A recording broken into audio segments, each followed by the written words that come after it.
لیکن آؤ جس آیت کریمہ کی میں نے تلاوت کی اس کے تناظر میں سرکار غوث پاک رضی اللہ تعالیٰ عنہ کی مبارک زندگی پیش کروں۔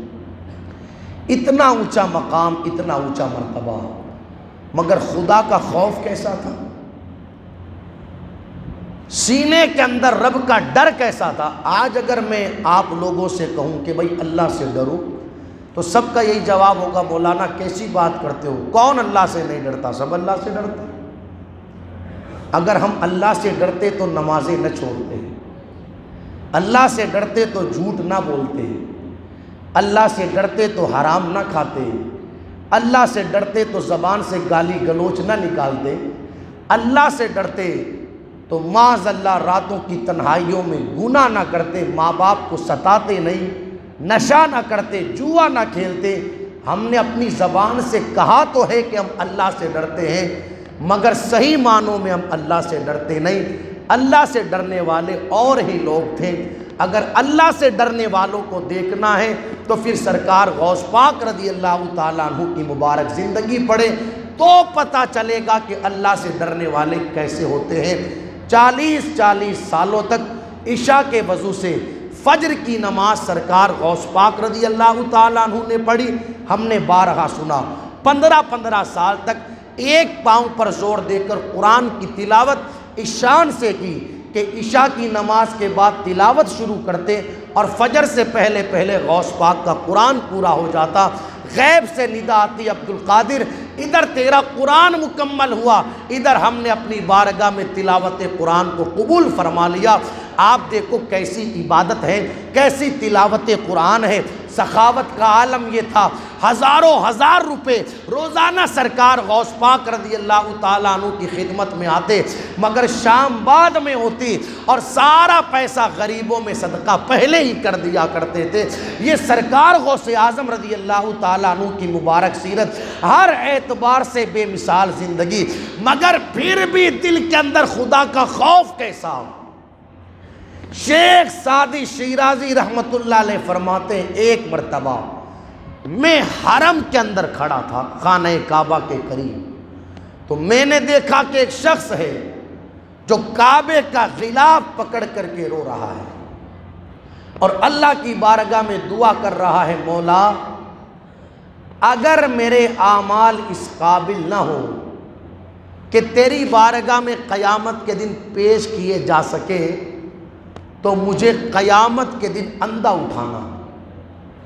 شیخ سعدی شیرازی رحمت اللہ علیہ کہتے جب اس بندے کی درد بھری آواز کو میں نے سنا کہ پھوٹ پھوٹ کر کے اللہ کی بارگاہ میں روتا ہے اور یہ دعا کرتا ہے کہ میرے اعمال اس قابل نہ ہو کہ قیامت کے دن تیری بارگاہ میں پیش کیے جائیں تو مجھے اندھا اٹھانا، تو میرے دل نے بھی کہا یار چل کر کے دیکھوں تو صحیح ہے کون جو اتنی درد بھری آواز میں روتا ہے۔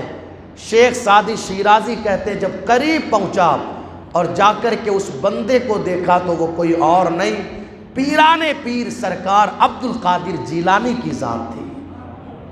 اب آپ مجھے بتائیں جن کے اعمال اس قابل تھے کہ خدا کی بارگاہ میں پیش کیے جا سکے، وہ تو اس قدر اپنے سینے میں خدا کا خوف لے کر کے بیٹھے ہیں کہ غلاف کعبہ پکڑ کر کے روتے ہیں اور کہتے ہیں مولا اعمال پیش کرنے کے قابل نہ ہو تو مجھے اندھا اٹھایا جائے گا۔ اور آج ہماری اور آپ کی کنڈیشن کیا ہے؟ پہلی بات تو دامن میں عمل ہے ہی نہیں، اور دوسری بات اگر ہے تو وہ اس قابل نہیں کہ خدا کی بارگاہ میں پیش کیا جا سکے، مگر پھر بھی خدا کا خوف نہیں، رب سے ڈر نہیں۔ رب ارشاد فرماتا ہے آمنوا اتقوا اللہ حق تقاتہ، ایمان والو اللہ سے ڈرو، ایسے ڈرو جیسے اس سے ڈرنے کا حق ہے۔ جب یہ کیفیت دل میں پیدا ہو جائے گی نا کہ بندہ اللہ سے ڈرنے لگے گا تو پھر انشاءاللہ کسی جگہ بندہ رہے، کسی حال میں رہے، شیطان اگر اس کا خیال گناہ کی طرف لے جانا چاہے گا تو دل سے آواز آئے گی نادان، کوئی دیکھے یا نہ دیکھے اللہ دیکھ رہا ہے۔ اس لیے ضرورت اس بات کی ہے کہ اپنے سینوں میں خدا کا خوف پیدا کریں۔ یہ تصور جمائیں کہ میں کسی بھی حال میں رہوں، کہیں پہ بھی رہوں، کوئی دیکھے یا نہ دیکھے، اللہ دیکھ رہا ہے۔ جب خدا کا خوف دل میں پیدا ہو جائے گا تو بندہ نماز بھی پڑھے گا۔ بھئی ڈر ہی نہیں ہے نا۔ دیکھو جب دل میں کسی کا ڈر رہتا ہے تو نہ کرنے والے کام بھی بندہ کرتا ہے۔ کوئی دکان پر کام کرتا ہے، کوئی گودام پر کام کرتا ہے، من تو چاہ نہیں رہا کہ کروں، مگر دیکھ رہا ہے نا کہ کیمرہ لگا ہے، نہیں کروں گا تو ابھی شام کو سیٹ آ کر کے کہے گا کہ تو نے کیا کیا، ایسے ہی بیٹھا رہا۔ تو طبیعت نہیں ہے اس کی کام کرنے کی، مگر سیٹ کے ڈر کی وجہ سے کر رہا ہے۔ تو پتہ کیا چلا، جب دل میں ڈر رہتا ہے تو نہ کرنے والے کام بھی بندہ کرتا ہے۔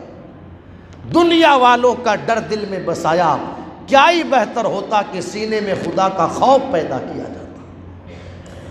جس سینے میں خدا کا خوف پیدا ہو جاتا ہے پھر کسی کو سمجھانے کی اور کہنے کی ضرورت نہیں پڑتی۔ اذان بعد میں ہوتی ہے، بندہ مسجد پہلے حاضر ہو جاتا ہے۔ اس لیے پہلی چیز اپنے سینوں میں خدا کا خوف پیدا کریں، ڈریں، اپنے اللہ سے ڈریں۔ اس وقت ہم سب سے ڈرتے ہیں مگر رب سے نہیں ڈرتے۔ ایک شاعر نے کہا تھا،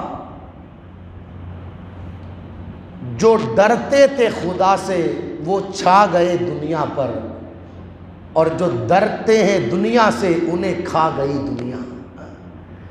جب سے لوگ دنیا سے ڈرنے لگے دنیا والوں نے کھا کے ختم کر دیا، لیکن جب تک لوگ اللہ سے ڈرتے تھے دنیا کی نگاہیں گواہ ہے کہ ہر چیز ان سے ڈرا کرتی تھی۔ میرے نبی نے ارشاد فرمایا، من کان للہ کان اللہ لہو، بندے تو اللہ کا ہو جا، پوری خدائی تیری ہو جائے گی۔ ضرورت اس بات کی ہے کہ سینے میں خدا کا خوف پیدا کرے۔ ٹھیک، پہلی چیز۔ دوسری چیز اللہ ارشاد فرماتا ہے، وَلَا تَمُوتُنَّ إِلَّا وَأَنْتُمْ مُسْلِمُونَ، تم نہ مرو اس حال میں کہ تم مسلمان رہو، یعنی اپنے ایمان کی فکر کرو۔ تمہیں موت آئے تو ایمان پر موت آئے۔ اس حوالے سے آپ غوث پاک کی زندگی دیکھیں، قدم قدم پر اپنے ایمان کی فکر کرنے والی ذات غوث پاک کی ذات ہے۔ آج صبح سے شام ہو جاتی ہے، شام سے صبح ہو جاتی ہے، سنیچر سے دوسرا سنیچر، ایک تاریخ سے دوسری ایک تاریخ آ جاتی ہے، وقت گزرتا چلا جاتا ہے، ہر چیز کی فکر کرتے ہیں۔ سوچیں، ہم سارے لوگ سوچیں، ہم میں سے کتنے ہیں جو اپنے ایمان کی فکر کرتے ہیں کہ کہیں ایمان تو سینے سے نہیں چلا گیا۔ سب سے قیمتی دولت کا نام ایمان ہے۔ ایمان ہوگی تیرے پاس نمازیں کتنی ہی، ہوں گے تیرے پاس صدقہ و خیرات کتنے ہی، ہوں گے تیرے پاس حج اور عمرہ کتنے ہی، دوست اگر خاتمہ ایمان پر نہیں ہوا تو نہ حج فائدہ دے گا، نہ عمرہ فائدہ دے گا، نہ نماز فائدہ دے گی، نہ صدقہ و خیرات فائدہ دیں گے۔ سب سے بنیادی چیز کو کہتے ہیں ایمان پر خاتمہ ہو جانا۔ یہی وجہ ہے جب اللہ والے خدا کی بارگاہ میں دعا کے لیے ہاتھ اٹھاتے تھے تو سب سے جو بنیادی دعا خدا کی بارگاہ میں کرتے تھے وہ دعا یہ رہتی، مولا تو ہمیں موت دینا تو ایمان پر موت دینا۔ یہی سرکار غوث اعظم رضی اللہ تعالیٰ عنہ، آپ نے ان کی مبارک زندگی کا یہ واقعہ سنا ہوگا کہ عید کا مبارک دن تھا، عید کا۔ اب عید کے دن تو ہر طرف خوشیاں ہی خوشیاں رہتی ہیں، بھئی کون ایسا رہتا ہے کہ جس کے پاس خوشیاں نہیں؟ ہر طرف خوشیاں۔ جس کے یہاں خوشیاں نہیں بھی رہتی لوگ جاتے ہیں تاکہ اسے خوشی ملے، مگر دنیا کی نگاہوں نے دیکھا کہ عید والے دن جب سب خوشیاں منا رہے تھے اس دن غوث پاک رو رہے تھے۔ تو لوگوں نے کہا سرکار آج تو عید کا دن ہے، آج تو خوشی کا دن ہے، آج کیوں روتے ہو؟ جواب سننا، پوری تقریر بھول جانا مگر غوث پاک کا یہ جملہ یاد رکھنا۔ ارشاد فرماتے ہیں، لوگوں تمہارے لیے عید کا دن ہے، تم مناؤ خوشیاں۔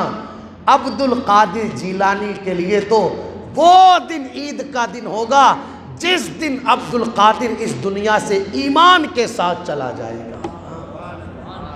دیکھو کتنی بڑی ذات غوث پاک کی، مگر کتنے فکر مند ہیں ایمان پر خاتمے کے حوالے سے۔ قدم قدم پر فکر اسی بات کی ہے کہ خاتمہ ایمان پر ہو، موت ایمان پر آئے۔ اس لیے اپنے ایمان کی فکر کرو۔ اللہ سے جب دعا مانگا کرو تو یہ دعا بھی مانگا کرو، مولا کچھ دے یا نہ دے، تیری بارگاہ میں تیرے محبوب کے وسیلے سے دعا یہ ہے، مجھے موت آئے تو ایمان پر موت آئے۔ بڑا کامیاب ہے وہ انسان جسے ایمان پر موت آئے۔ مگر آج ہمیں فکر نہیں دوستو ایمان کی۔ یہی وجہ ہے کہ صبح سے شام تک ہم جو منہ میں آتا ہے وہ بکتے چلے جاتے ہیں، مگر سوچتے نہیں کہ یہ میں نے جو منہ سے بکا ہے، کہیں مرے اس بکے ہوئے کی وجہ سے میرا ایمان تو نہیں چلا گیا۔ جوان ایسے ایسے گانے گاتے ہیں اور ایسے ایسے گانے سنتے ہیں کہ جن کی وجہ سے انہیں خیال ہی نہیں رہتا اور ان کا ایمان چلا جاتا ہے۔ اکثر ایک مثال دیتا ہوں میں، ایک گانا گایا جاتا ہے، تجھ میں رب دکھتا ہے اور سجدے میں سر جھکتا ہے۔ کیا مطلب اس کا؟ ایک کوئی بے غیرت محبوب اپنی بے غیرت محبوبہ سے کہہ رہا ہے کہ مجھے تیرے اندر خدا دکھتا ہے، اور جب خدا دکھتا ہے تو میرا سر تیرے لیے سجدے میں جھکتا ہے۔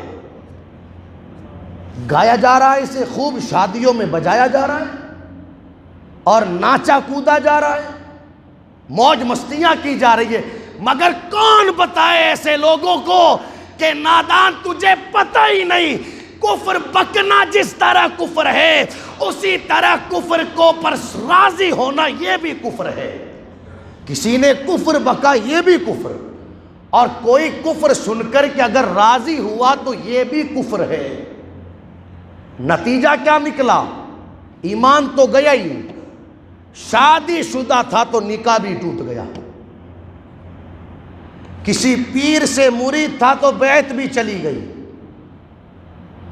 اب اسے پتہ ہی نہیں، اب بیوی کے پاس آ جا رہے ہیں جناب، اسی دوران اگر حمل ٹھہر گیا تو جا کر کے پوچھ لیجیے گا کسی بھی عالم سے، کسی بھی مفتی سے، وہ جو عورت کے پیٹ میں اسی حالت میں حمل ٹھہرا ہے وہ حرام کا حمل ہے، حرام کا۔ مگر پتہ ہی نہیں لوگوں کو ان ساری چیزوں کے حوالے سے۔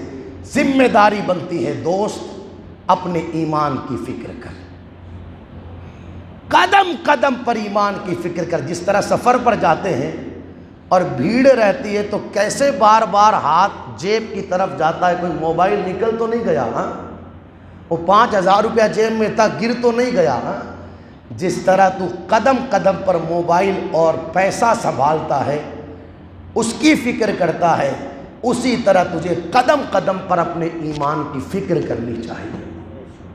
اللہ والوں کا یہ طریقہ رہتا تھا، جب شام ہوتی تھی نا شام، تو بیٹھتے تھے اور بیٹھ کر کے یہ حساب لگاتے تھے آج پورے دن ہم نے کیا کیا بولا ہے، کیا کیا نہیں بولا۔ ہر رات تجدید ایمان کر کے سویا کرتے تھے، کلمہ پڑھ کر کے سویا کرتے تھے، اللہ کی بارگاہ میں استغفار کر کے سویا کرتے تھے، اللہ کی بارگاہ میں معافی مانگ کر کے سویا کرتے تھے، اور جب صبح کو بیدار ہوتے تو پھر یہی کیفیت رہتی کہ بیدار ہونے کے بعد پھر رب کی توحید کلمے کا ورد کیا کرتے تھے۔ تو ہماری ذمہ داری بنتی ہے ان ساری چیزوں کو سمجھے، ایمان کی فکر کرے۔ سب سے قیمتی دولت کا نام ایمان ہے، اور یہ پیغام سرکار غوث پاک رضی اللہ تعالیٰ عنہ کی بارگاہ سے ہمیں ملا ہے۔ باتیں کہنے کے لیے کئی ساری ہیں، اصل چیز یہ ہے جو کچھ ہم سنیں اس پر عمل کریں، عمل، ٹھیک ہے؟ سمجھ میں آ رہی ہے میری بات؟ عمل کریں۔ دیکھو 11ویاں تو لوگ خوب کثرت سے کھاتے، کھانا بھی چاہیے، میں منع نہیں کرتا، الحمدللہ ہم خود 11ویں کھانے والے، کھلانے والے ہیں، منع نہیں کرتا، مگر 11ویں والے کی بات بھی تو ماننی پڑے گی۔ ایک ہے شان اولیاء اور ایک ہے تعلیمات اولیاء۔ اب میں یہ کہوں کہ یار میں اپنے باپ سے بڑی محبت کرتا ہوں، میں اپنے باپ کے لیے یہ کر دوں، یہ کر دوں، یہ کر دوں، ٹھیک، آپ نے سوچا یار یہ صاحب تو باپ سے بڑی محبت کرتے، اسی دوران میرا باپ آ کر کے مجھے کہے ذرا بیٹا ایک گلاس پانی پلانا، اور میں کہوں میں تو نہیں پلاتا، تو آپ کیا کہیں گے؟ یار کیسا نافرمان بیٹا ہے، ایک طرف تو اس طرح کی باتیں کرتا ہے کہ میں باپ سے بڑی محبت کرتا ہوں، اور دوسری طرف باپ کسی کام کے لیے کہے تو کرتا ہی نہیں۔ ہم سب کہتے ہیں ہم غوث پاک سے محبت کرتے ہیں، ہم سب کہتے ہیں ہم غوث پاک کا دامن نہیں چھوڑیں گے، ہم سب یہ کہتے ہیں ہمارے گلوں میں غوث پاک کی غلامی کا پٹا، مگر غوث پاک ہی نے کہا ہے لوگو نماز پڑھا کرو، غوث پاک ہی نے کہا ہے لوگو قرآن کی تلاوت کیا کرو، غوث پاک ہی نے کہا ہے لوگو ہمیشہ سچ بولا کرو، غوث پاک ہی نے کہا ہے لوگو حلال کھایا کرو۔ اب ہم دعویٰ تو یہ کریں کہ غوث پاک سے محبت کرتے ہیں اور ان کی کہی ہوئی باتوں کو نہ مانیں، تو کوئی کہے یا نہ کہے، بغداد سے غوث پاک خود کہتے ہوں گے کیسا نافرمان غلام ہے کہ غلامی کا دعویٰ بھی کرتا ہے اور میری بات مانتا بھی نہیں۔ تو ایسا نہیں ہونا چاہیے۔ جہاں ہم نے بزرگوں کی محبت کا دم بھرا ہے وہیں پر ذمہ داری یہ بھی بنتی ہے کہ بزرگان دین کی باتوں کو مانا جائے اور ان پر عمل کر کے زندگی کو گزارا جائے۔ انشاءاللہ پھر دیکھیے گا ہماری دنیا بھی بہتر ہو جائے گی، مرنے کے بعد آخرت بھی بہتر ہو جائے گی۔ اللہ ہم سب کو عمل کی توفیق عطا فرمائے۔ میرے بولنے میں کسی طرح کی غلطی ہو گئی ہو مولا کریم اپنی رحمت کاملہ سے معاف فرمائے۔ استغفر اللہ ربی من کل ذنب واتوب الیہ۔ کلمہ شریف پڑھ لیں بلند آواز سے، لا الہ الا اللہ محمد الرسول اللہ صلی اللہ علیہ وسلم۔